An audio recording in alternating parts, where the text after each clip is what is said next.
فرما۔ اگر تو نے فیصلہ نہیں کیا تو اتنے بڑے مجمع کی اٹھے ہاتھ رد نہ فرما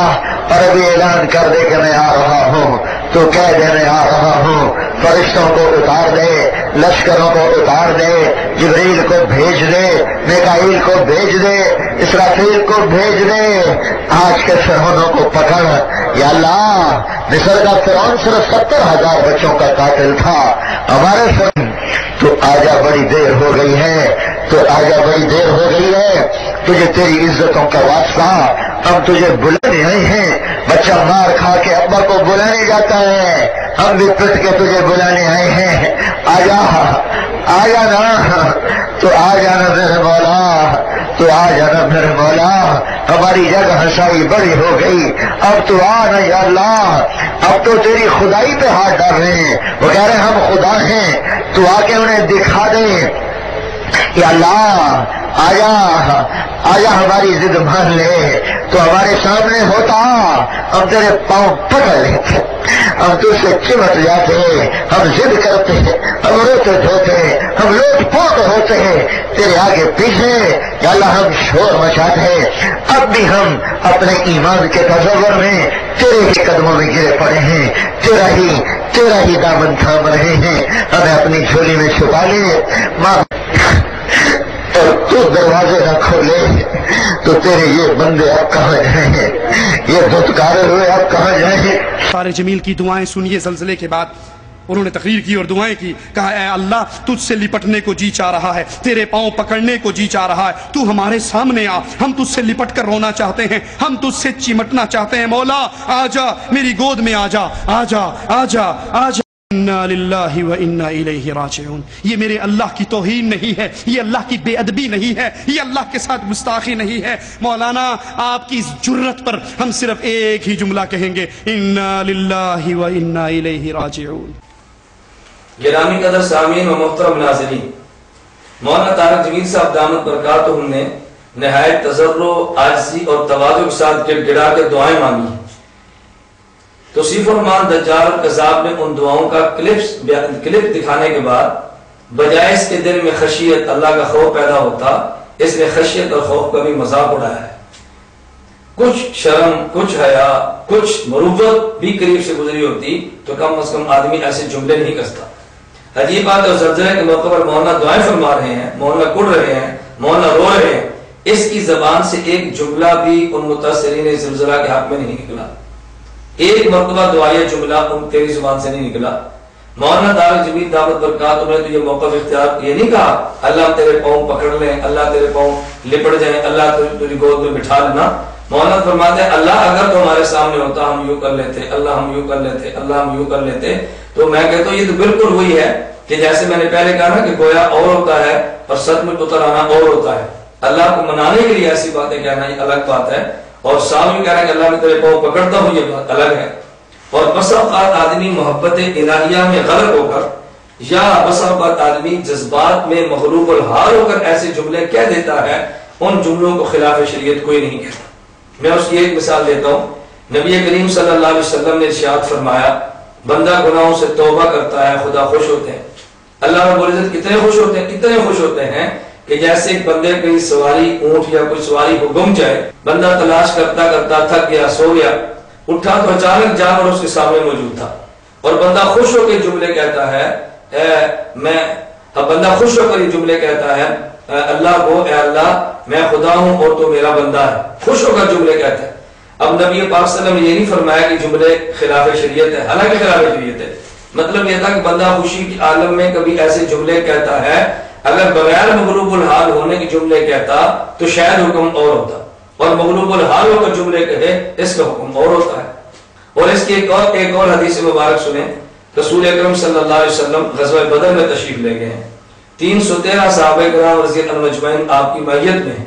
مقابلے میں دشمن کی تعداد 1000 ہے، جنگجو دشمن ہے، اسلحے کے ساتھ لیس ہے، ان کے بہادر سردار میدان جنگ میں ہیں، اور سب کچھ سامان ان کے پاس موجود ہے۔ رسول اکرم صلی اللہ علیہ وسلم اللہ رب العزت کے دربار میں یوں دعا مانگتے ہیں اللہم ان تہلک هذه الإصابة یا اللہم ان تہلک هذه الإصابة فلن تعبد ابدا، اللہ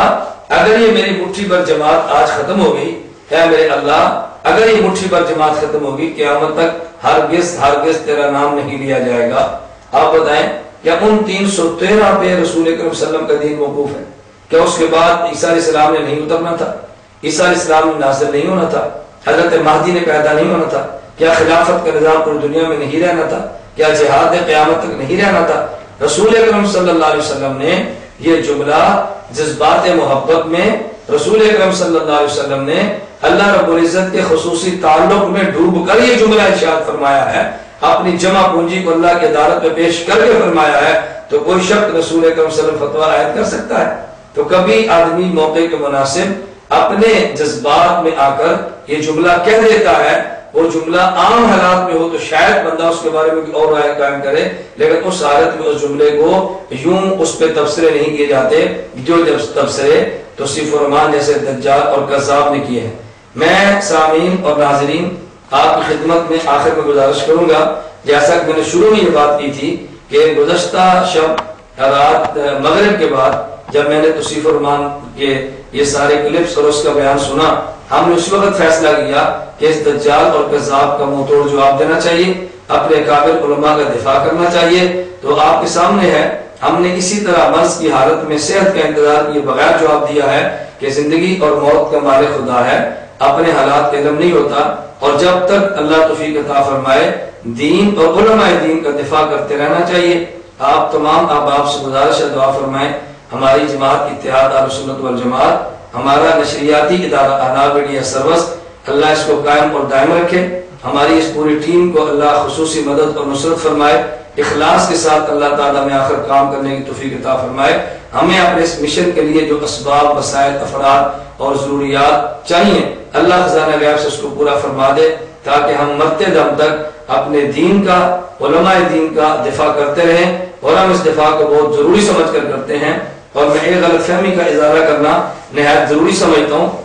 بس اوقات مجھے بعض حضرات کہہ دیتے ہیں کہ مولانا آپ یہ فرمائیں فضائل اعمال کتاب ہے تو کیا اس کا مقام سے بخاری سے بلند ہے؟ کیا ہماری بنیادی کتاب ہے؟ اس پر اتنی شدت سے آپ دفاع کیوں کرتے ہیں؟ تبلیغی جماعت کیا ان سے کوئی اختلاف نہیں ہے؟ آپ شدت سے ان کا دفاع کیوں کرتے ہیں؟ میں ان حضرات کی خدمت میں آج پیغام دینا چاہتا ہوں کہ فضائل اعمال اگرچہ درسی کتب کے حوالے سے، مسائل کی کتابوں کے حوالے سے ہماری بنیادی حیثیت نہ رکھتی ہو، لیکن اس وقت پوری دنیا میں جو لوگ تبلیغی جماعت کی محنت کی برکت سے ہدایت پر آ رہے ہیں، بحمداللہ تعالیٰ یہ فضائل اعمال ان کی ہدایت کا سبب بنی ہے، اعمال پڑھانے کا سبب بنی ہے۔ دشمن سمجھتا ہے کہ عوام کا لاکھوں کی تعداد میں طبقہ فضائل اعمال پر اعتماد کرتا ہے، ہم فضائل اعمال کو مجروح کر دیں تو تبلیغی جماعت مجروح ہوگی، تبلیغی جماعت مجروح ہوگی، مسلک دیوبند مجروح ہوگا، اور اس کی آڑ میں ان کے خلاف کام کرنا بڑا آسان ہوگا۔ تو فضائل اعمال کا دفاع تبلیغی جماعت کا دفاع ہے، تبلیغی جماعت کا دفاع ہمارے مسلک، ہمارے موقف کا دفاع ہے۔ بالکل اسی طرح جو ہمارے تبلیغی جماعت کے اکابر ہیں، اللہ ان کی عمر میں برکت عطا فرمائے، حاجی عبدالوہاب صاحب ہیں، مولانا جمشید صاحب ہیں، یا مولانا خورشید صاحب ہیں، مولانا احسان صاحب ہیں، دیگر جتنے بھی علماء ہیں، اللہ ان سب کی عمر میں برکت عطا فرمائے۔ دشمن سمجھتا ہے ان کی وجہ سے اس وقت پوری دنیا میں بحمداللہ دعوت اور تبلیغ کا کام جاری ہے، تو وہ کوشش کرے گا ان کی شخصیات کو مجروح کرے تاکہ ان سے وابستہ حضرات ان سے دور ہوں اور ان کے ایمان میں تزلزل آئے۔ اللہ نے ہمیں زندہ رکھا تو ہم انشاءاللہ خون کے آخری قطرے تک اپنے ایمان کا بھی دفاع کریں گے، اپنے عقائد کا بھی دفاع کریں گے، اپنے مسائل کا بھی دفاع کریں گے، اور ہمارے جمیع علماء اکابرین جو دین کی خدمت فرما رہے ہیں، ہم معقول اور جائز حد تک ان کا بھی دفاع کریں گے۔ اللہ رب العزت میرا اور آپ کا خاتمہ بالایمان فرمائے، اور قیامت کے دن سرور عالم صلی اللہ علیہ وسلم کی ہم سب کو شفاعت کبریٰ نصیب فرمائے۔ وآخر دعوانا ان الحمدللہ رب العالمین۔ جرأت کا نام ہے دیوبند والے، عالی مقام ہے دیوبند والے، جرأت کا نام ہے دیوبند والے،